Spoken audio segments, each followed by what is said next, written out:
Beware the Swedish Countess. When I reached the age of non-discretion, aka the midlife crisis, at about 50, my head began filling with fantasies of a new life. It would be a life of unbridled freedom, without the dragging constraints of job, wife, children, stability, conformity. As quickly as my head so filled, it would be rudely emptied by virtue of my daily reality, which included the presence of job, wife, children, etc., etc. Not to be daunted, I continued to enjoy the mind-filling, even allowing it to progress beyond solitary daydreams and into explorations of feasibility. These consisted mainly of searching out experts in the field, eschewing such types as roving reporters and university faculty in the social sciences. I pursued men who had personal experience and were willing for a price to share it with me. One of these was an extremely successful corporate executive named George David. Mr. David, then in his early 50s, was the CEO and chairman of the board of United Technologies, Inc., based in Hartford, Connecticut. He was immensely wealthy, having an individual net worth of more than $300 million. Of most interest to me, however, was his recent marriage to a beautiful Swedish woman just half his age. She was, of course, blonde and blue-eyed, and although I never saw her in person, pictures confirmed that she was uncommonly attractive in both face and figure. She was also professionally successful in her own right, having been an investment banker as well as a countess. Whether the latter was on her own merits or the result of a brief former marriage to a count, I was not able to determine. Mr. David, after considerable persuasion, agreed to meet on a number of occasions with me for the purpose of passing on his secrets for success in his endeavor to fulfill his own fantasies by successfully wooing the woman of his dreams.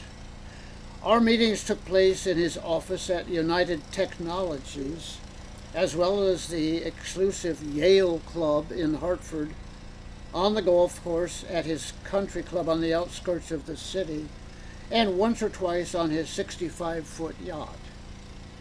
With his permission, I taped all of the meetings, thus providing myself with ample material for future study.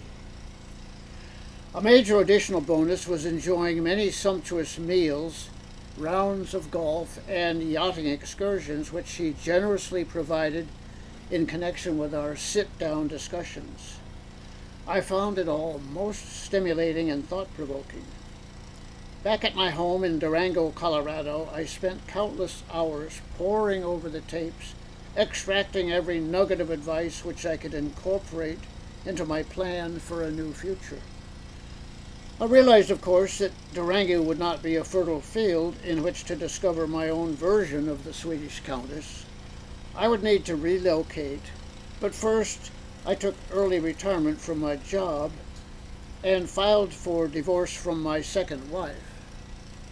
After nearly 2 contentious years, that process became final, and I bid goodbye to my 2 young daughters and headed for the promised land, Southern California. After only a few years in Santa Barbara, my fantasies became reality. I met and courted the woman known as Dottie Westwick, descended from Irish royalty, a successful and popular writer, musician, gourmet cook, and socialite. We have been together for 8 years now, and my life is indeed one of constant excitement and unbridled freedom. I often give thanks to my mentor, Mr. George David, who made it all possible for me. Or did he? Just a week or 2 ago, I was brought up short by an article in the Los Angeles Times which caught my eye. The headline read, she just can't live on $43 million. With growing fascination, I began to read. A Swedish countess divorcing a former CEO says she can't live on $43 million. Marie Douglas David, 36, a former investment banker, says she needs her 67-year-old husband, George David, to pay her more than $53,000 a week to cover her expenses. Ms. Douglas David wants about $100 million in cash and stock, plus $130,000 a month in alimony. In court papers, she says she needs more than $53,800 a week to maintain a Park Avenue apartment and 3 residences in Sweden.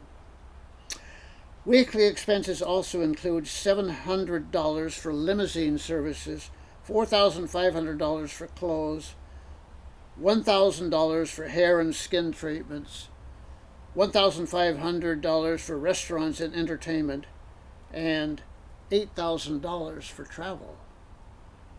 That's weekly. At that rate, Douglas David would burn through $43 million in less than 16 years. I'm currently waiting by the phone and checking my email frequently. I figure it's only a matter of time until I hear from my old friend, George David.